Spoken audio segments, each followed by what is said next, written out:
our vacuum cleaner, breathing in your dust. Fala galera, esse trabalho é sobre efeito solo, método de Carson e método da profundidade equivalente. Como ponto inicial motivador, temos que as ondas eletromagnéticas, durante a transmissão de energia elétrica, se propagam ao redor do condutor aéreo, entre o condutor e o solo e no solo.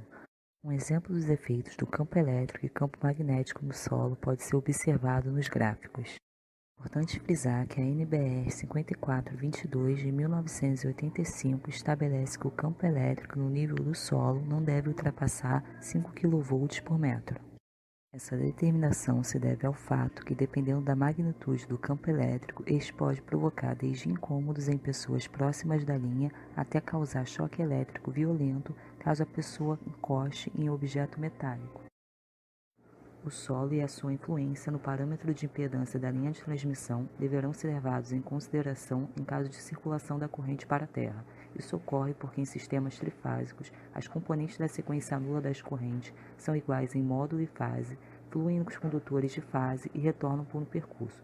Se esse retorno for feito pelo solo ou pelo solo em paralelo com outro percurso, como os cabos para-raios, é necessário levar em consideração a resistividade do solo, bem como a distribuição das correntes no mesmo, para determinar as reatâncias indutivas e a resistência às correntes de sequência nula em sistemas desequilibrados. Um exemplo onde ocorre essa circulação de corrente pelo solo é quando há falta à terra em qualquer ponto do sistema elétrico. Em termos de cálculo, o solo pode ser considerado ideal ou real. O solo ideal tem resistividade elétrica nula, sendo representado como condutor-imagem de condutividade infinita, localizado a uma profundidade de tamanho igual à altura do condutor da linha de transmissão. Já o solo real tem resistividade que vai depender da geologia do terreno, podendo ser considerado homogêneo, onde a resistividade é constante ao longo do terreno, ou heterogêneo, onde a resistividade é diferente ao longo do terreno, retratando a realidade do comportamento do solo. Como não se conhece com exatidão a natureza físico-química, a modelagem considerando o solo heterogêneo é bastante complexa. Por conta disso, geralmente opta-se por usar o modelo de solo homogêneo, visando considerar que o solo modifica a intensidade do campo magnético do condutor e que, em caso de circuitos monofásico ou trifásico não balanceado, ocorre alguns retornos de corrente ao longo do solo. Modelagens do efeito do solo foram desenvolvidas por diversos pesquisadores, entre eles Carson. Olá! Hoje irei falar para vocês sobre o método de Carson. Esse método serve para determinar o parâmetro de impedância série Z. No cálculo, leva-se em consideração o efeito da propagação das ondas eletromagnéticas no solo real, não mais considerando esse solo com condutividade infinita, o que afeta o cálculo do campo elétrico longitudinal na superfície dos condutores. Para isso, algumas considerações foram feitas: solo plano e homogêneo, condutividade constante ao longo da linha, cabos para-raios com permeabilidade magnética constante, condutores paralelos entre si e ao solo, raios dos condutores muito inferiores às distâncias envolvidas e uma propagação TEM. Basicamente, ele supôs que no solo há apenas uma componente de campo elétrico no sentido da propagação, que seria equivalente a uma corrente superficial imediatamente abaixo do solo. Ele também considerou que a propagação transversal dos campos é instantânea.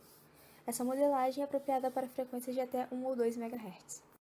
Carson não só propôs como solucionou o método.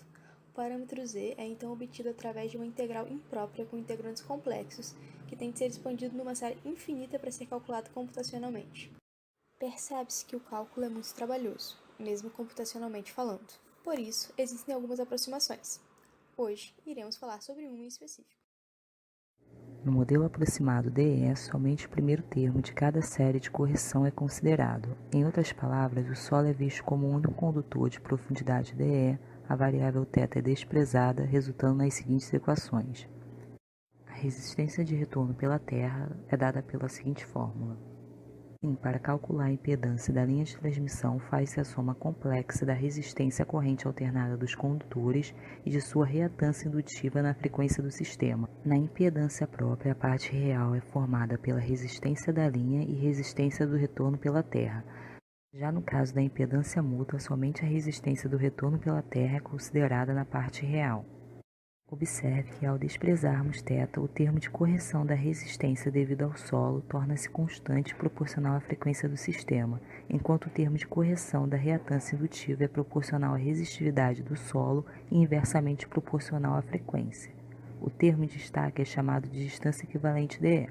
Pode-se dizer que a distância DE é a distância entre os condutores e um único condutor de diâmetro unitário que serve de retorno às correntes que fluem nos condutores da linha. Isso porque geralmente esse valor é muito grande comparado à distância horizontal entre os condutores. Na seguinte tabela é possível visualizar a resistividade de diferentes tipos de solo e a respectiva distância equivalente de imagem na frequência de 60 Hz. Como recomendação de visualização da aplicação desse método, recomendo o exemplo 4.1 do seguinte livro. Por fim, é importante comentar que este método aproximado tende a superestimar a resistência e subestimar a reatância indutiva. Por exemplo, em frequências comerciais e baixa resistividade, essa aproximação pode introduzir erro de aproximadamente 10% na resistência, 1% na reatância própria e 4% na reatância mútua.